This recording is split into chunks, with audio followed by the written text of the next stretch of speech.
Hey everybody, welcome back to this random journey. Today it is Saturday, February 2nd, and yes, I look a mess. Look at my duct taped painted skirt, and I'm getting ready to go into Walmart. Yeah, that's right, I'm going to Walmart looking like this. Why? Because on the way home from a nearby town where we have started a sister work, a church, it dawned on me that I forgot that I have to bake something for a sweet auction for my son.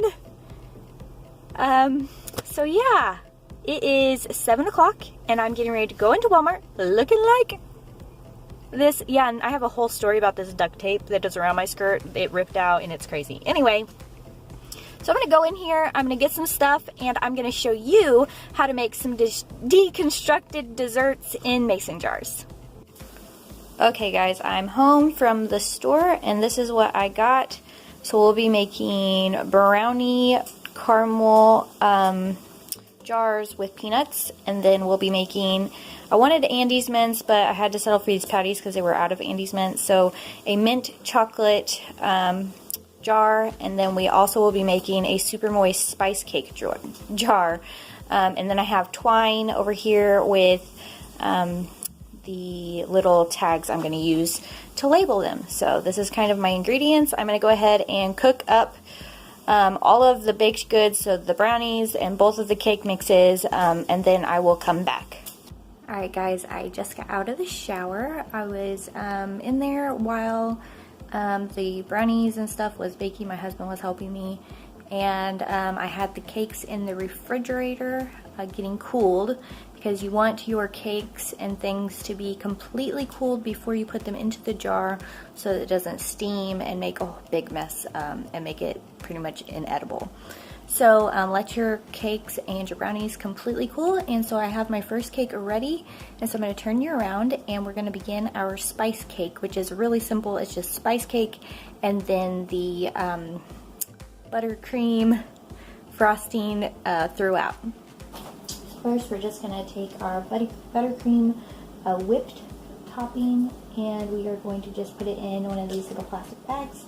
Putting it in the jar will help you to be able to just scoop it in there easier. So that's the first step. Super easy.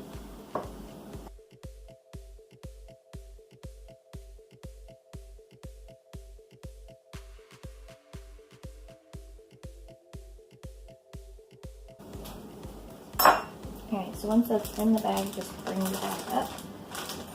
Okay, so all we're going to do is dice this really small. So about an inch cube.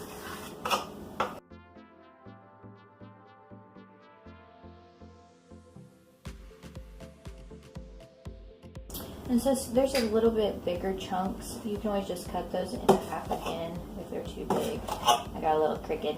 Anyway. Alright, so let's start assembling. We're just going to pop these up and kind of get them loose. These are really big still, so we'll probably cut them in half again. So I didn't take into account how deep the pan is, so you need to cut them again. So basically you're just going to cut them again to make a cube. And then you're going to make a layer of the cake. And this is like the easiest one out of all the recipes, so the next one will be a little bit more complicated. This is like a super easy one. And you don't want it like super full, so like about probably halfway full with this. Just kind of push a little bit down so it kind of fills it, that void. And then you're just gonna make a layer, try to make it look pretty, of this here. And that might have been too much actually, cream. I'm just gonna rip these instead of cutting them, it's a little easier. And then we're just gonna put a bunch of this in there.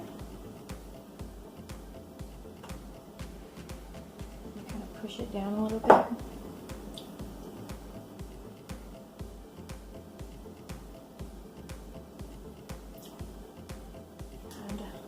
that is going to be one done. So this one, like I said, super easy. I'm going to go ahead and finish up the other ones just like this, and we'll come back for the next one. Okay, so for our second jar, we're going to do a chocolate mint dessert. So we have our chocolate whipped tip just cut again, and so that's ready. And then I went ahead and I diced up the cake. This is just chocolate cake, and then I will break it into half again, and those will go on the bottom. And then we also diced up some mints. Now I wanted Andes mints. These are not Andes mints. These, I can't remember the name of them. I showed you at the beginning. They're more like a York peppermint patty. They're not, but that's what they remind me of. But they're mint, and I envision doing the Andes mints, but anyway. So we have plenty of cake in there. I'm making a mess. Alright, so about halfway. And then we're going to do our chocolate. Just pipe it around the edges. That hole still might not be big enough. Alright, we'll see. All the way around the edge, and then fill in your middle. I kind of went a little overboard, I think, on my last jar with the middle cream, so I'm going to try not to do as much this time. Alright, and then we're going to just take these, because they're really sticky and not like an Andes mints, I'm going to make sure that they're broke up. But I'm going to show, you. I'm going to have them showing through on the edges is the plan. So, stuff like that. So they can see what it is, you know, as they're looking at it, because this is like an auction. And I want it to look appealing too, so anyway, that's what we're going to do. It would have been way better with Andes mints, I'm just saying. I really like Andes mints though, they're like one of my favorite things. Alright, so then it looks like that. And now I have to debate whether I want to go ahead and put more cream on top, or if I want to leave it like that. I'm thinking about just doing like a little dollop in the middle. Maybe I'll just leave it like that. I'm thinking I might just leave it like that. It's kind of pretty, and it's not like over the top. So I'm going to leave it like this. And we're going to do more. I'll continue with this, and I will come back in just a little bit to show you the last one. Alright guys, for the next one, you're going to need peanuts that are diced. They can still have some halves or whatever, but basically diced up. And then I found these caramel bits that I'm going to melt. And then you need your brownie, which mine is still in the refrigerator cooling. So I'm going to go ahead and melt my caramel while I'm waiting for that to completely be cooled.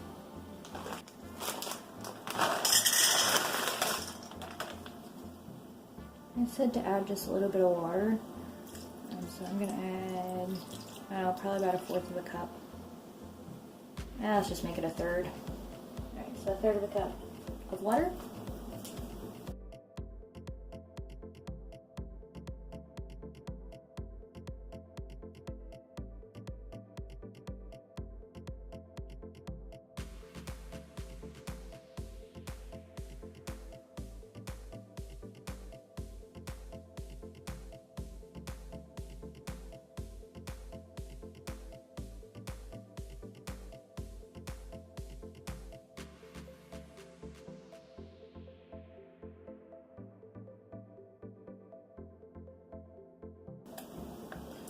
What we'll do is we're going to let this cool down to room, not completely room temperature, to where it's just barely still warm, so that it's thicker, first of all, and second of all, we don't want the steam in the jars. So basically what we did is we made it more of a sauce by melting it with the water, and then it will thicken up as it cools down. Alright guys, so I decided to not cool the caramel completely. I just got it to where it would be a good drizzling consistency, and what I'll do is I'll just let it cool once I get it into the jar before I put the lid on. So that's what I decided to do. So what we're going to do is we have diced up our brownies just like we did the cakes, and we're going to layer in. Let's go ahead and fill this actually. We'll like top it with the caramel. So we're going to just go ahead and fill it up to not, I learned on the chocolate cake one with the mints, I learned that you couldn't see the mints once you put the lid on because the lid covered at the top here. So you want to keep it down below this line so that you can see the toppings. And then you're just going to take your ladle or measuring cup or whatever you have at the time and drizzle that around the edge. We're going to add in the peanuts. I'm making a mess again on top of that. Alright, so it's not as pretty as some of the others, but I bet you it's really tasty. So you got your caramel kind of dripping down through with your peanuts on top. I'm going to make the rest of these and then I will show you what they all look like. Alright guys, here they are. So I had 2 cases of pint jars, so I had 24 of them, but wound up only using 20 of them, 4 left over. I'll just keep those for here at the house. And make sure you leave enough headspace. I learned that with this here. See how much headspace there is, and you can actually see the mints. And then there's one where you can barely see the mints, and then the rest of them look like this, and you can't see the mints. They're up in there underneath this lid, so make sure you leave enough space. Like these look pretty good because you can see everything that's in them. And then of course these just have the cream in the middle, so it's pretty and you don't have to see the top, so you can fill those all the way up. But anyway, I want to show you how I'm going to use this twine and these little cards I found at Walmart to make tags for them. Alright, so I don't have the neatest handwriting, but I'm going to try my best. I'm really happy I have like a ton to try with, so if I do mess up, it's not a big deal. So first we're going to start with the spice buttercream. So spiced buttercream.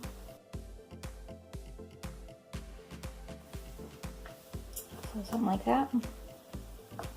And I'm just going to take it off of here. I'm being really quiet because like it's really late now. It's 11:30, and so I'm being quiet because my kids are asleep. I'm going to take this twine, if I can find the end.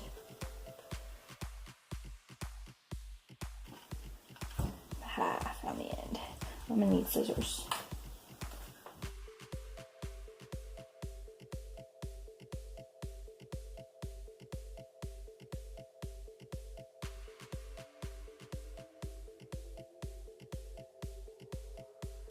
There we go, spiced buttercream. Ta-da, so that's that way. I'm going to try one with a bow though, and see if it's cuter.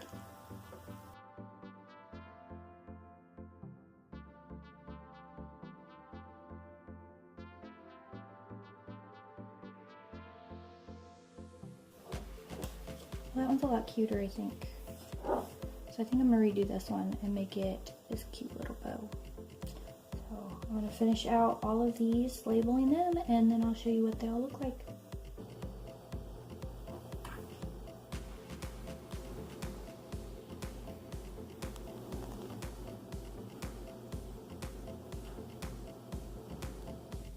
We're done with the desserts in a jar, and I'm really excited with how they turned out. I'm excited to see what they go for at the dessert auction. If they go above $1.50 per jar, then I will at least break even at $1.50. But if we go above that, we'll be making a profit, which is what I really hope that we do. And I hope that we at least make a 50% profit, which means we need to make $3 per jar in order to make a 50% profit. If this goes well, I would really like to try some other combinations that I thought of while making these ones, maybe a little bit more elaborate. Make sure to hit the thumbs up button and subscribe for future videos. And let me know down in the comments if you'd like to see more videos like this, and I'll see you next time. I wanted to give you guys an update on how that dessert auction went. It went really well, and we did make over 50% profit. I don't know the exact percentage because I wasn't the one actually in charge of the dessert auction, but I was told that the most expensive one was $6 and everything else was around $2 to $3. So I'm pretty happy with that. I know that we made our money back. Not that I'm getting any money from it, but that it sold enough to warrant the time and the ingredients and all that kind of stuff. So it is something I definitely will do in the future, and I'm really excited about coming up with new combinations. So if you like the idea of different combinations, if you'd like to see a certain combination in the jar, just let me know down below in the comments.